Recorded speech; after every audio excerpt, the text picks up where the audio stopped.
Vai ser enterrado daqui a pouco, a 1h da tarde, o corpo do garoto Jonathan Neres Bidóia, de 12 anos. Assassinado ontem pelo próprio pai em Ribeirão Preto. Logo depois do crime, o homem de 40 anos foi linchado por vizinhos que ficaram revoltados. Nesta manhã eu mesmo acompanhei de perto o velório deste garotinho. Veja na reportagem. Foi por esta calçada que ontem de manhã, por volta das 11h30, Jonathan, de 13 anos, ia completar 13 anos, chegava da escola e ia em direção à casa. Ele morava com o pai, com o Jurandir. Nós vamos fazer agora todo o caminho que o menino, ainda vivo, fez para ir de encontro ao pai, para o almoço, ainda com os materiais de escola, né? Com as coisas que ele trazia. E segundo os relatos dos moradores, ele era uma criança bem alegre, bem extrovertida. E aí o pai já estava dentro deste imóvel esperando o filho. A gente não sabe quais foram os motivos que levaram a este crime bárbaro, porque o que contam aqui pra gente, que pai e filho às vezes brigavam, mas às vezes tinham um relacionamento amoroso. Jonatas passou por aqui, veio até aqui a casa. Nós conseguimos entrar dentro da casa onde aconteceu o crime. A gente pode ver aqui no chão que tem pedras com marca de sangue, que possivelmente o pai utilizou para agredir esse menino. É uma casa muito simples da zona norte de Ribeirão Preto, mas a gente encontra vestígios aqui de crueldade. Aqui tem bastante coisa revirada, pedaços de madeira jogados aqui para o chão. Na cama, aqui ó, várias marcas de sangue. E pelos relatos que nós temos, é que Jonathan tentou fugir do pai, tentou escapar do pai, mas não foi possível. Aqui na cama também, se você observar, tem mais marca de sangue. Então ele vivia só com o pai, dentro desta casa. Porque a gente sente aqui uma coisa bem ruim, né? Porque foi um ambiente que chocou a população. E do lado de fora, os populares se revoltaram e fizeram justiça com as próprias mãos. Aqui é possível ver ainda marca de sangue, um chinelo com sangue. Esses aqui foram os pedaços aqui, ó, um pedaço de madeira, um outro pedaço de madeira ali, que os populares espancaram o Jurandir, que era pai deste menino, até a morte. Uma pia também foi usada. A gente pode ver aqui na pia que tem marcas de sangue. E foi neste local, bem aqui, que ficou o corpo do Jurandir. Morto, não foi nem socorrido, morreu no local mesmo. Nós vamos acompanhar também o velório e o que dizem os familiares deste jovem adolescente que morreu. Ele ia bater no pequenininho, o pequenininho correu, aí ele pegou o Jonathan. Aí ele começou a bater no Jonathan, bateu, acho que o Jonathan do quarto, ele foi se rastejando até na cozinha. Aí foi onde que ele começou com martelo, com ferramenta, com um cabo um cabo lá, um negócio. Começou a bater nele com isso. Aí ele saiu lá fora e falou pra minha mãe que matou ele. Aí nem acreditou, aí minha mãe já começou a chorar lá. Depois da separação dele com a minha irmã, ele começou a ficar muito agressivo. E de um tempo pra cá, não sei, eu não tenho muita assim convivência de frequentar a casa deles. Às vezes ele ia na minha casa e falava que não queria ficar com o pai dele. Mas quando a gente ia falar com o pai dele, falar para ver se deixava com a mãe dele, aí ele defendia o pai dele e não queria sair. Ao mesmo tempo não dava para entender ele. Ficava uma história confusa, né? Ficava muito confusa entre o pai e a mãe. Ele tinha dó do pai.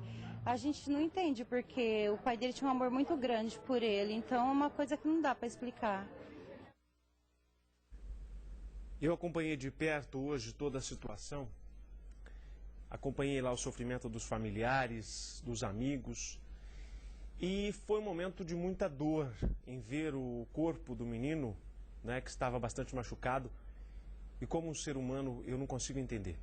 Como um ser humano, como pai, pode fazer uma crueldade tão grande, tão monstruosa que fez com este garotinho, indefeso, de apenas 12 anos, e que a mãe relatou para mim, e familiares me contaram que o menino tinha um amor enorme pelo pai. Um amor incondicional, porque em muitos casos de brigas entre vizinhos, diz que o próprio menino saiu no portão de casa para defender o pai. E não queria que absolutamente ninguém chegasse perto desse pai, do Jurandir, de 40 e poucos anos, né? E nós não conseguimos entender, e muito menos a família, o que levou este pai a cometer um ato de tamanha crueldade. Os pais estavam separados há 10 anos e o pai morava junto com o filho, somente os dois, naquela casa simples que você viu. E parece que ele também não estava embriagado e muito menos drogado. Quando nós estávamos saindo do velório, a mãe, já mais calma, me chamou e quis contar um pouco do que estava acontecendo. E quando eu pergunto para ela, no exato momento que eu pergunto para ela se ela perdoaria ou não o marido, olha o que ela disse. Roda. Eu moro lá, né? Lá onde tem o carro. Lá onde está aqui, onde tem o carro. E ele morava aqui, aí ele pegou e entrou. Aí meu genro vinha vindo ali do beco, desse bequinho, falou assim, eu escutei alguém gritando. Eu falei assim, não tem ninguém gritando. Ele falou assim, tem sim. Aí o pai dele pegou e saiu pra fora, eu perguntei assim, cadê o Jojo? Ele falou assim, eu matei meu filho. Eu peguei e entrei lá dentro correndo. Aí quando eu entrei lá dentro correndo, meu filho estava esticado lá no chão, eu peguei no braço dele, sabe? Aí tava mole assim, aí eu saí fora, comecei a gritar, pelo amor de Deus, ele matou meu filho, veio todo mundo, veio um monte de gente, catou ele, lixou ele aqui. O Jojo era um menino bem alegre. Meu filho, que eu amo ele. Onde ele estiver, eu vou sempre amar meu filho. E nem todo mundo fala, você tem um monte de filho, eu tenho, mas a gente sente, todos a gente tem um pedaço dentro da gente, dos nossos filhos. Você perdoaria o Jurandir? Perdoaria. No momento, assim, na hora a gente até pensa, mas na hora que ele falou, matei seu filho, eu não fui pra cima dele, eu corri, só gritei, gente, socorre, salva meu filho, não pensei em matar ele, em fazer nada com ele, eu até perdoaria ele se ele estivesse aqui vivo.